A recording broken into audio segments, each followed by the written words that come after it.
Hi, my name is Emily Roberts, and I'm just your average 28-year-old woman from Chicago. Ever since I was a little kid, I've been obsessed with baking and cooking up delicious treats in the kitchen.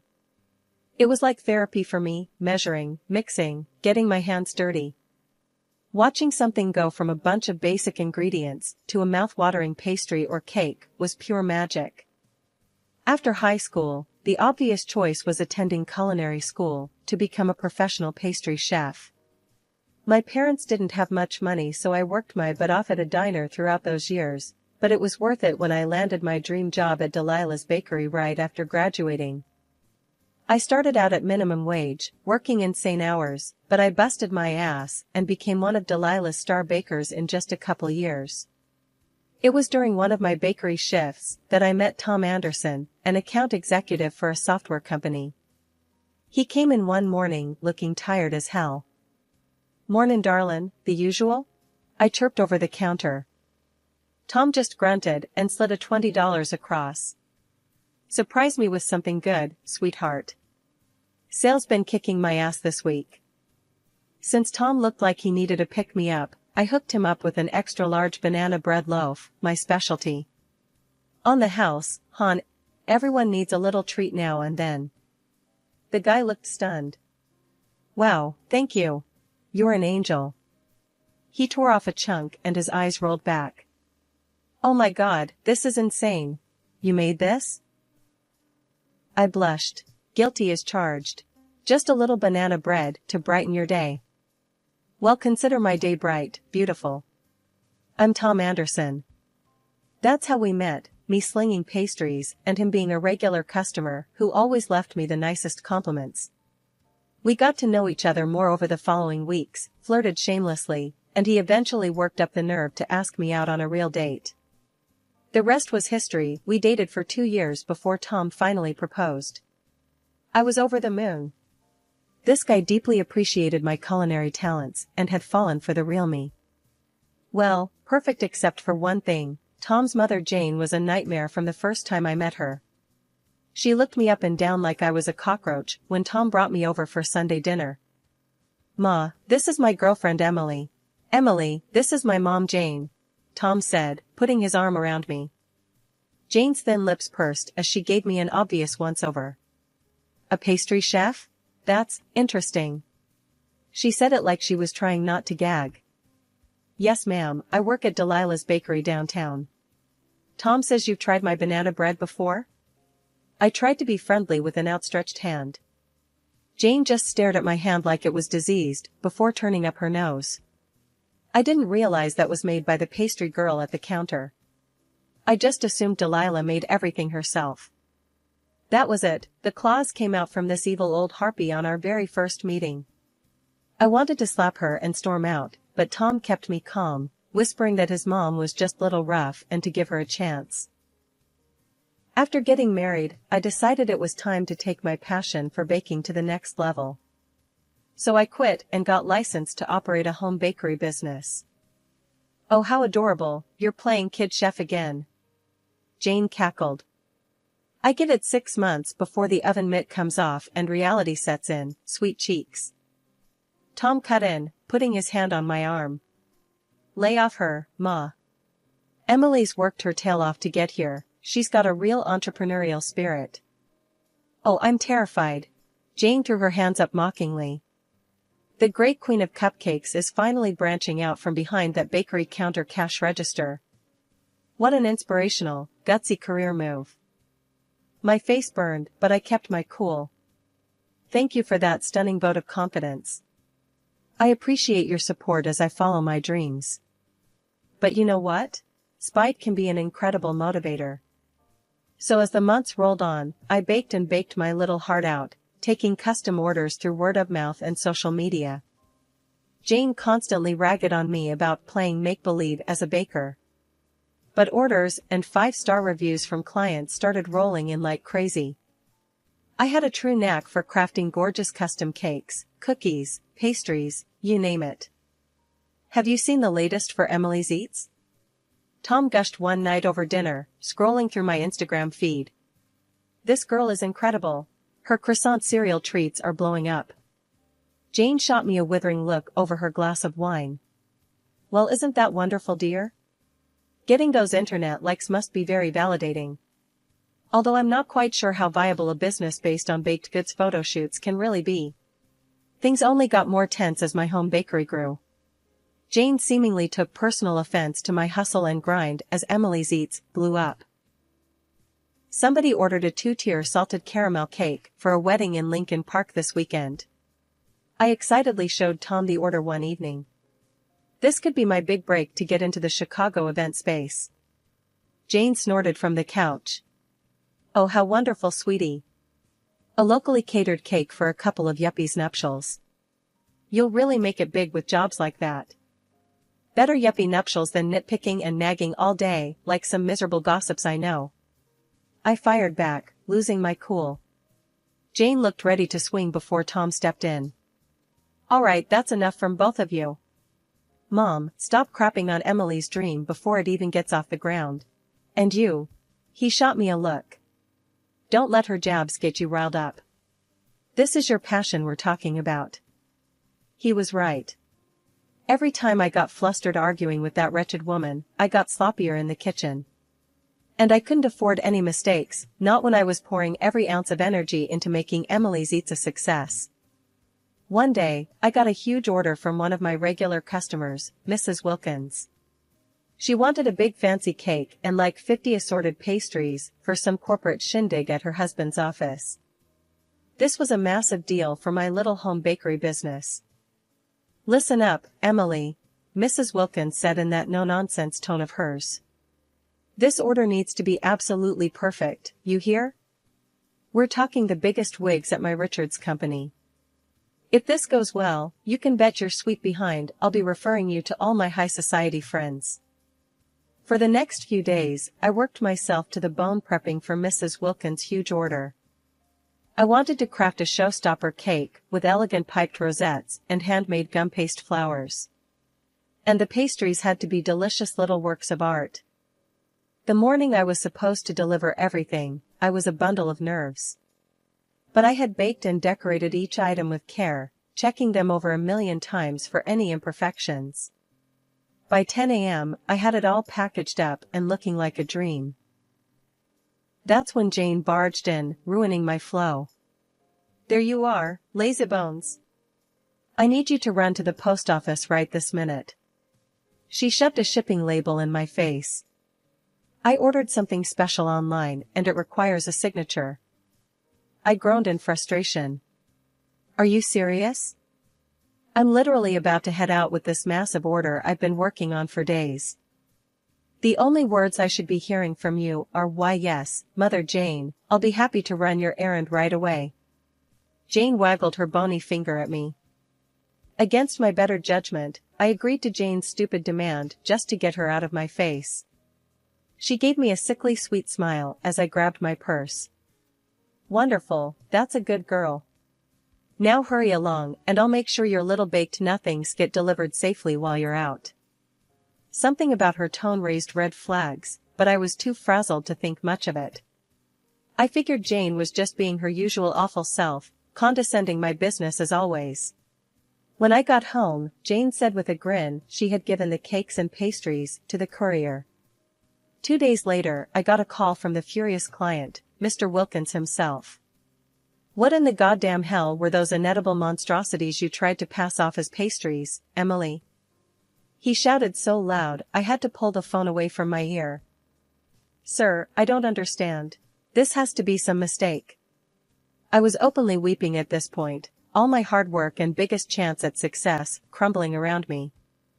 I followed all the instructions to a T, perfectly tempering the chocolate, using fresh ingredients. Please let me make this right. You're damn right you'll be making this right by refunding me every cent and removing any association with my company from your cheap little website and socials. With that, he hung up, leaving me a sobbing, hysterical mess on the kitchen floor. Over the next few months, my budding home bakery business completely withered and died thanks to the horrific reviews from the Wilkins disaster. Jane, meanwhile, watched the fallout with glee. Well, isn't this just a shame? she crooned one evening as I sat despondently scrolling through the scathing online comments about my former business. Although I can't say I'm terribly surprised. I warned you not to get your hopes up too high with this cute little baking fantasy. Baking had always been my biggest passion, and having it ruthlessly mocked by Jane made the failure that much more devastating. For a while, I just stopped getting in the kitchen altogether. "Come on, babe, you can't let that witch get you down like this," Tom pleaded one night as I laid on the couch, staring off blankly. "Baking is your calling, don't let my mom's nasty comments make you give up on your dream." His pep talk actually gave me an idea. Maybe I could start doing baking tutorials and tips videos online to remind people how skilled I was. I spent the next few months throwing myself into cultivating an audience on Instagram, YouTube, you name it. I filmed step-by-step guides to my favorite recipes, shared baking hacks I'd learned over the years, and did calming videos just doing things like piping frosting decorations. To my surprise, people actually started tuning in and engaging with my content in a big way. Eventually, my follower counts on the various platforms started growing exponentially. "Damn it, Emily," Tom beamed one night, looking at my YouTube stats. "You just hit 100,000 subscribers. That's insane." Just then, Jane came shuffling into the room, wrinkling her nose at Tom and I smiling over my laptop. "What's got you two grinning like idiots?" Jane snapped. "Don't tell me your baked goods cart finally made it onto the evening news." I rolled my eyes. "If you must know, my baking tutorial videos online are getting wildly popular. I just hit over 100,000 subscribers." Jane's face instantly soured into a frown. "Is that so? How delightful." The sarcasm dripped from her voice. "Wasting all your time baking again for strangers on the internet to gawk at, I see." "It's not just wasting time, Jane," I said, trying to keep my tone even. "I built a real following of people who appreciate my skills and knowledge. This whole thing could lead to amazing opportunities down the road." "Oh, like what?" Jane scoffed. "Getting your own public access television show? Maybe a baking blog no one reads? Shall I start setting aside money for your future unemployment now or later?" I fought the urge to cry as Jane laughed coldly, clearly threatened by my small restart towards pursuing my passion again. No matter how much I accomplished, she always found words that hit me hard. One day, I bumped into an old friend, Jenna, who I went to culinary school with years ago. She looked just as bright and bubbly as always. "Well, I'll be darned if it isn't Emily Roberts," Jenna gushed, pulling me into a big hug. "Girl, it's been ages. How the heck are you?" "Jenna, hey. Wow, yeah, it really has been too long," I said, returning her warm embrace. "I'm doing okay, you know, keeping busy with my at-home baking business and all." Jenna's eyes went wide with recognition. "No way, you're Emily's Eats? The baking blog with all those gorgeous dessert tutorials that's blown up lately?" I gave an embarrassed shrug. "Huh, yeah, that's me. I do love baking up a storm for my little online audience." Speaking of which, Jenna adopted a more pensive look. "Emily, you've got to come be a guest on my cooking show. We've got a slot open for a baking demo in next week's episode." I tried to mask my giddiness, shuffling my feet coyly. "Well gosh, if you really think making a cameo could help grow my brand, then I'd be honored." We exchanged contacts so Jenna's crew could send over the show deets. As I headed home, my head was still spinning at this shocking stroke of good luck. Me, baking live on TV? Could this opportunity get any more perfect to rehab my reputation after the Wilkins fiasco? When I filled Tom in over dinner, he matched my level of excitement. "Damn it, that's insane. My girl, baking it up on live TV, talk about the ultimate comeback." I swatted him playfully. "Oh stop, I'm sure it won't be that big a deal. Just a little guest spot to get some extra exposure, nothing crazy." But of course, Jane had to come sweeping in with her signature negativity to burst my bubble. "What's all this nonsense I hear about you being on the television, baking like a circus monkey for housewives to gawk at?" I rolled my eyes. Jane, must you always diminish everything positive in my life? This is a huge opportunity for great exposure for my home baking business. Jane simply tittered mockingly, before turning businesslike. Yes, that's all well and good. Now about getting me and Tom audience tickets. My eyes boggled. I'm sorry, what? You want tickets to come watch the taping? Well, of course, Jane said in a tone like she was explaining something to a small child. I'd been dying for a chance to appear on television myself for ages, even if just as an extra in the crowd. After some browbeating, I eventually gave in to Jane's insufferable demands and called up Jenna to ask for a couple of audience passes, figuring it would be easier than dealing with the old hag's tantrum over being denied. Thanks so much for this. My whole crew is stoked to have you, Jenna gushed when I arrived at the studio the day of taping. She ushered me over to the kitchen set area, where high-definition cameras were set up around the blazing hot lights of the instructional cooking station. When we go live in 3 hours, you'll be baking up your famous salted caramel apple pie and a platter of those drool-worthy lemon cupcakes you always post. While I got glammed up for my big television debut, Jane and Tom got seated in the front row of the studio audience, per Jane's insistent demands. Part of me was relieved to have their familiar faces there to lean on. The other part knew Jane would find some way to undermine or sabotage me yet again out of her usual jealousy and resentment. After that, I headed into the kitchen area to do some practice runs for my baking demo. I wanted to get the motions and plating down perfectly before going live. The pies and cupcakes I prepped looked downright mouth-watering, hopefully a good sign. After one last check of each dish, the director announced a brief break before going live. I took the opportunity to use the restroom and gather my nerves before the big moment. But when I got back to the kitchen set, Jenna was waiting with a concerned look on her face. Hey, sorry to bug you before we go live, but you'll never believe this. Our stage manager noticed your mother-in-law snooping around your workspace a few minutes ago. A wave of dread and panic washed over me as I rushed to examine the workspace. Jenna was right, some of my prepped ingredients had clearly been moved around. I couldn't believe Jane would stoop this low, sabotaging my big television debut by deliberately replacing my ingredients. Hot, angry tears sprang to my eyes as Jenna pulled me into a comforting hug. Hey, it's okay, we'll just get you fresh ingredients, no sweat, she murmured softly, stroking my back. Everything's gonna be fine, I promise. Jenna quickly summoned a production assistant to race out and purchase all new baking supplies from a nearby store while I tried to collect myself.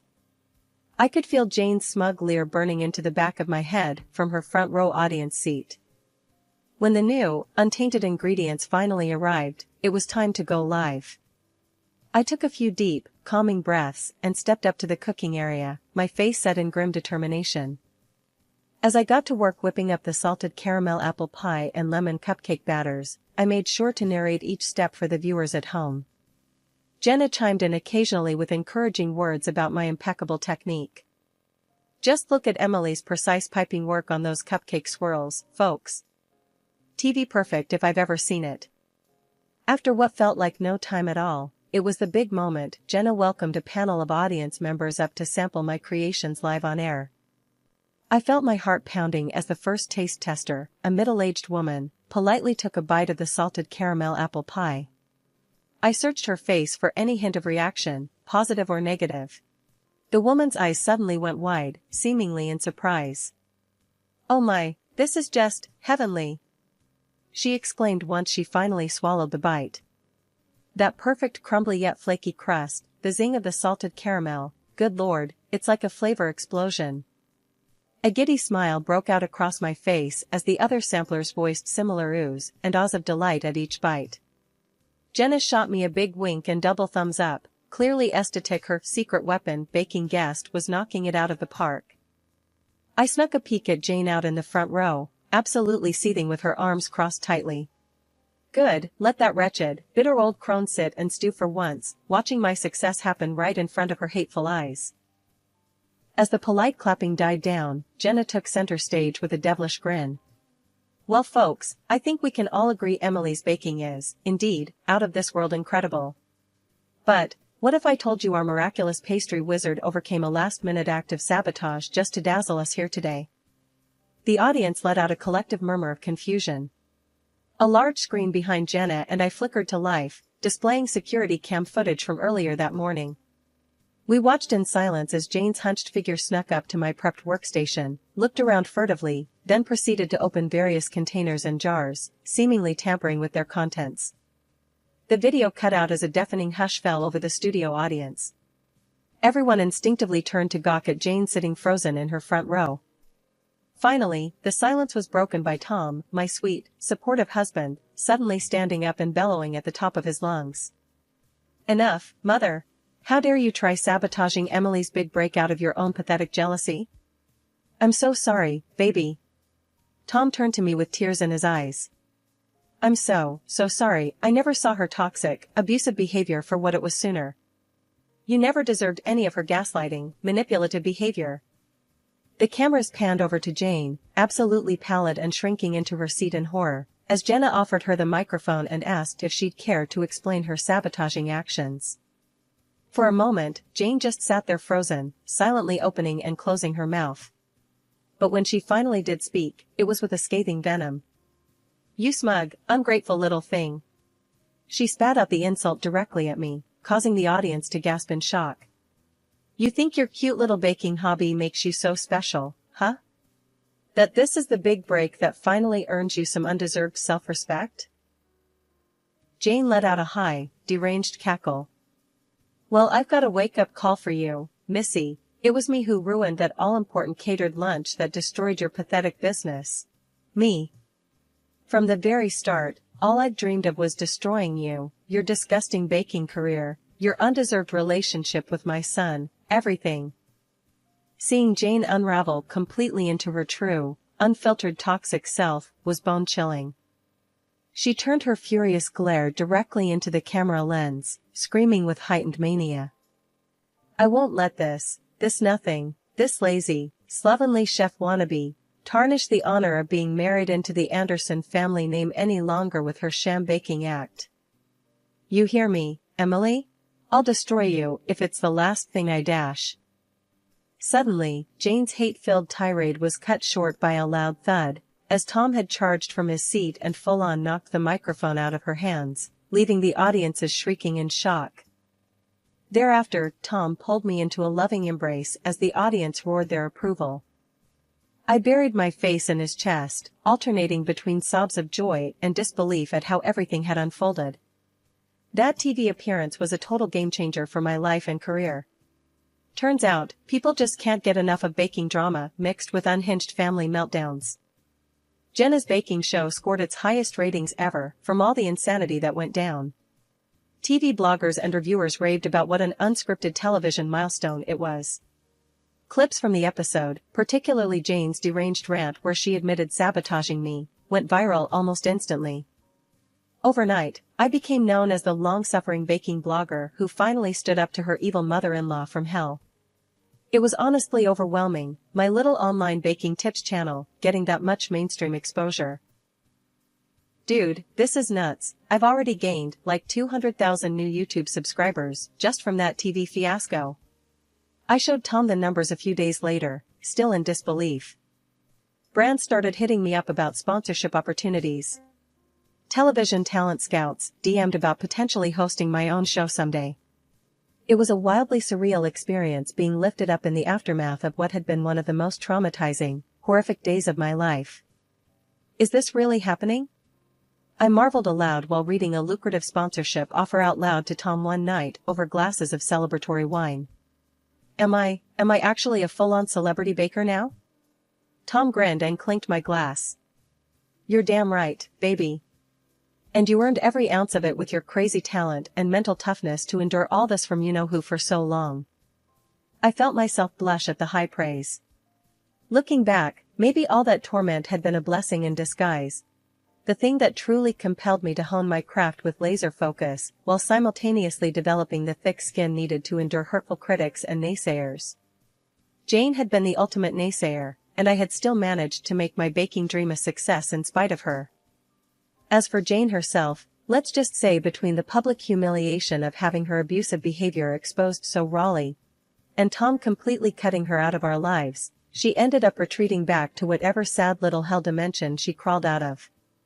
Without so much as a text or call from her, we quietly packed up and moved out of the home to completely cut ties. We found a beautiful new place we could truly make our own, splurging on upgrades here and there thanks to my booming influencer income.